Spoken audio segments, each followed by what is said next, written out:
2. Yeah. Shall we move on to the multi-format championship? Multi-format. Yep. Let's go. This specific event. Like, I'm very, very, very excited and enthusiastic for the Sans NZ Charity Championship, but the multi-format championship is something I am pumped for. I cannot wait for this event. I'm a big fan of old school Yu-Gi-Oh, so I'm really excited to see all the decks that come along and play some slightly more interactive Yu-Gi-Oh. But yeah, so my number one pick, which is another one of those slash options, is Royal Oppression / Vanity's Emptiness. Yeah. Kiss is throwing up in his mouth. They're yikes. Yeah, talking about oppressive cards like like mine. This one literally has oppressive in its name. Yeah, like Vanity's Emptiness is a simple flip up. No special summoning for you.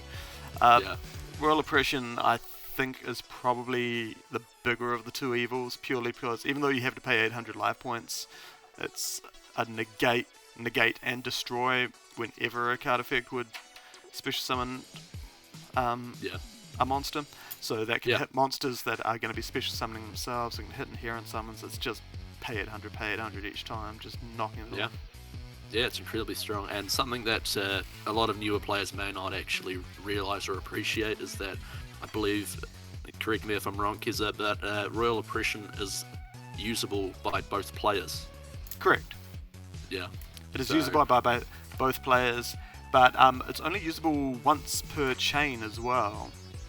So you can sort of play around with it if your opponent's flipping it up, choosing not to use the effect at the time. You can chain a few things to get around that. But other than that, no, it is disgusting. Dirt card. Yeah, awful. Absolutely. Never comes back. It certainly shouldn't. But anyway, I will move on to my number 2 pick, and that is Soul Charge. Soul Charge, I will agree with you on this. Yeah, I think Soul Charge is going to be incredibly strong. So many decks are going to have the ability to use this in 3, which is just like the idea. Like, if you picture this, right? You're playing a few years ago. Monster Reborn is forbidden, not usable. Konami say, we're going to release a spell card, normal spell card, that summons up to 5 monsters from the graveyard. Yeah, but you're not going to, you skip your battle phase. You can't conduct your battle phase that turn, and you take 1,000 life points for each monster you special summoned. Yeah. Absolutely nuts. It was everyone that could get their hands on 3 Soul Charges were playing 3 Soul Charges. And there was no reason not to. Yeah, absolutely. Like, unless you're a decent human being. Yeah, so that's that card is, I think, is well and truly going to be one of the most influential cards of this event. Probably seen in a significant number of decks that people play. Yeah, I had a feeling that, including 2014, people are going to tend to the later end of decks, so 2014 is going to get in a huge thrashing there. But yeah, look forward to the challenge. Look forward to the challenge indeed. Yeah. Alright, so number 3, this will come as no surprise to anybody. Max C. Yes. My God. Yes, Max C. Yeah. He's just looking for his Max C. I had one at the ready. Look at that. There you go. Nice Euro secret rare. Nice. Yeah. Mine's on its way from Japan at the moment.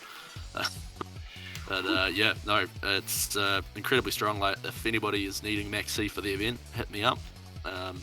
I can lend out Max C's. I think I have about 15-ish. So yeah, I can lend those out for anybody that's needing them. We'll need them back at the end of the event because they're not for sale. But you're just sandbanking when it comes back, honestly, aren't you? Yeah, a little bit. I hope it comes. I mean, part of me hopes it comes back, but at the same time, my biggest issue with Yu-Gi-Oh these days is the sheer quantity of hand traps that's accessible for decks. Yeah, it's a bit icky. So, icky indeed. Yeah. So yeah, a little conflicted on that front, but I digress. Number 4, we have got Spellbook of Judgment. yeah, I just think this card I think is strong enough to have its own listing. Like, sure, it's only played in spellbook decks, but this deck, like, this card is just so unbelievably broken. Like, just Oh my god, it is a disgusting card. yeah. As he's looking for a spell because he's got his band collection just right. I do actually. I did. Yeah. I came prepared for this one. Okay, let me read you a little bedtime story, children. During the end phase of this turn, this is a quick play spell card, by the way.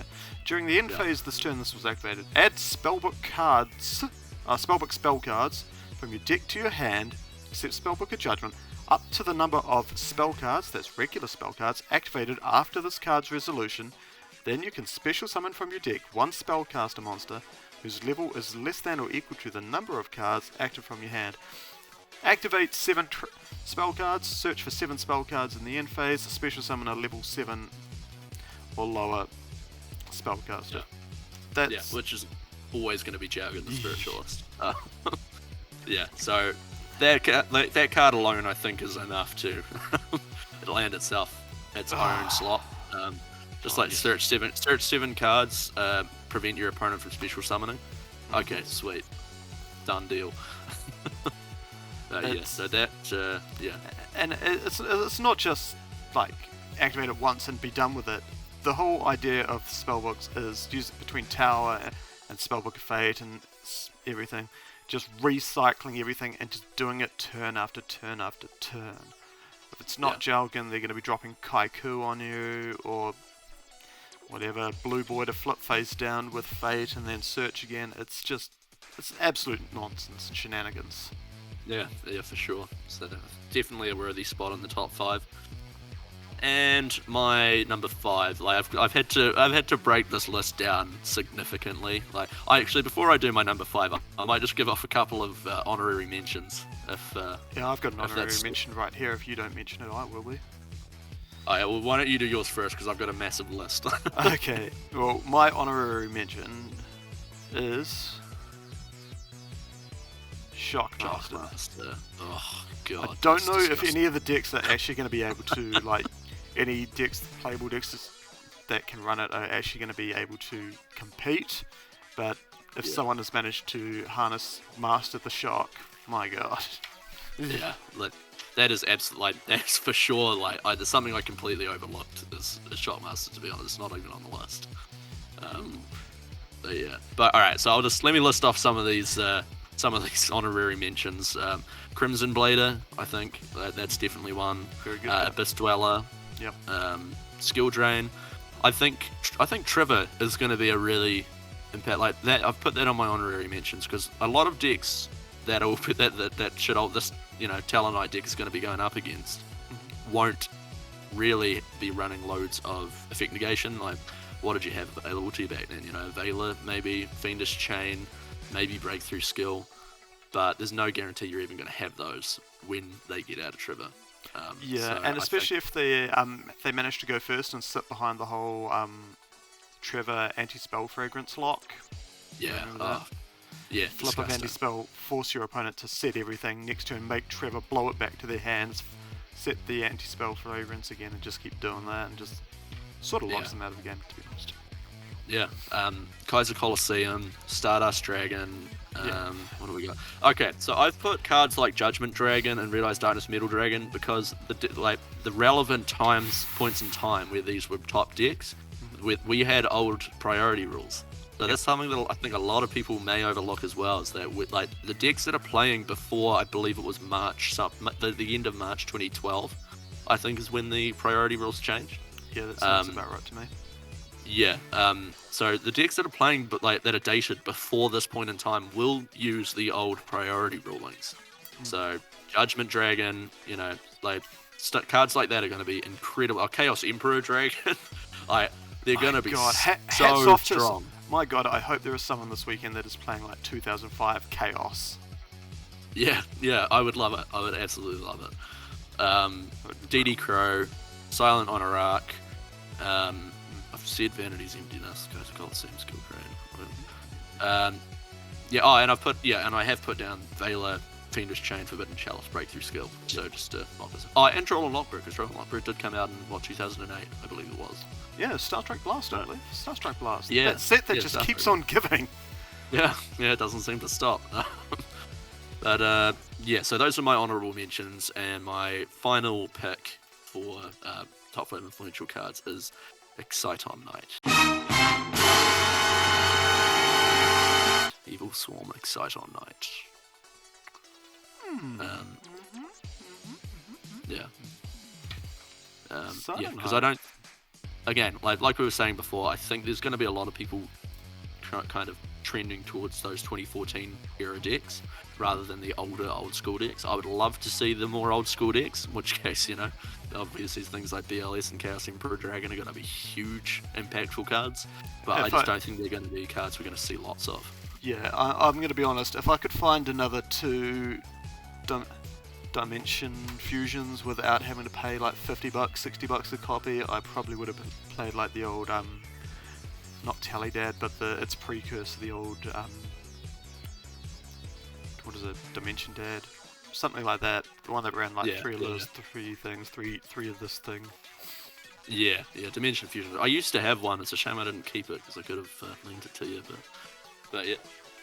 Incredibly strong. I just don't think we're going to see loads of those old school decks, especially when cards like Metamorphosis and Dimension Fusion, they're very, very hard to come by these days. Yeah, they very much are. So yeah, those were my top 5. So just to recap, my top 5 for the multi-format championship were Royal Oppression / Vanity's Emptiness in number 1, Soul Charge in number 2, Max C in number 3, Spellbook of Judgment. 3! Konami confirmed. Yeah. Spellbook of Judgment is number 4, and Exciton Knight for number 5. Yeah, very solid list. Very solid list indeed. Like I said, I'm really excited to be playing both events. It's not often that I actually get to play big events like this, so really excited. Been actually practicing with my little Auckland team as well. Hoonhay's been a bit quiet, but do not write them out. But yeah, look forward to seeing you this Saturday there, Greg. Along with, absolutely. I really can't wait for this event. It's going to be a great time. Great stuff, great stuff, great stuff. Anyway, hey, thanks heaps for watching, everyone at home. Hope you enjoyed this. It's going to be a stream coming this weekend, isn't there? Yep, we're doing a stream on Saturday for the Sans NZ Charity Championship for this beautiful trophy. And then we are also doing a stream on the Sunday. I'll quickly just hop over here and grab the multi-format championship play mat. Go on.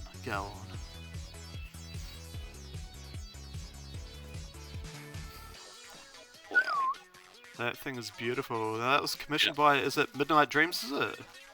Yeah, I think the name's Midnight Dreams. To be honest with you, I keep forgetting. Midnight Dreams original. Beautiful look. But yeah, I'm sure we could probably chuck a link in the description for anybody wanting to get commissioned Yu-Gi-Oh artwork done, because they have done an amazing job on this one. So definitely don't miss out on that. There will be these streams will be charity streams as well. So if anybody wants to donate to these charities, we will be putting a link. We will be trying to keep track and having some charity donation goals on there potentially. Because obviously we want to try and raise as much money for this charity as we can. That's what the whole weekend is for. Absolutely, and I would be absolutely remiss, and they would give me hell if I did not mention that it is 2 Auckland players, the Face Downs. You might know them as Ruben and Lucas, that will be conducting the stream this weekend. Is that correct? Yeah, that is correct. Sorry, I definitely should have mentioned that already. Thanks for pointing that out. Check them out on Spotify. They've got yeah, for sure. Definitely do that. They've got a great podcast. Yeah, for sure. They've got a great podcast, and they've got a lot of. It's been a while since I've caught up with them, but yeah, they've got a really good rapport, and they just kind of bounce off each other, and it's great stuff. Banter is in full supply. Banter in full supply, and knowledge as well, and these guys are not going to be afraid to call you out on the crap plays. Yeah, for sure. So yeah, make sure to tune in. Though I will be scheduling those streams sometime over the next few days, so that you can have a place to go to and watch. And yeah, that beautiful. should do it. Awesome. Hey, thanks for stopping by, Greg. Yeah, thanks for having me, mate. It's been really good. Hopefully, you will enjoy the stream when it happens. Well, I hope to be lifting that trophy on it, to be honest. Yeah, well, we'll have to try and sort that out. Do some presentation, live stream the presentation. Well, we're doing a prize giving already, but yeah, we could try and live stream the prize giving or something like that. Alrighty then. Cool. Hey, thanks, Greg. Cool. Thanks, mate.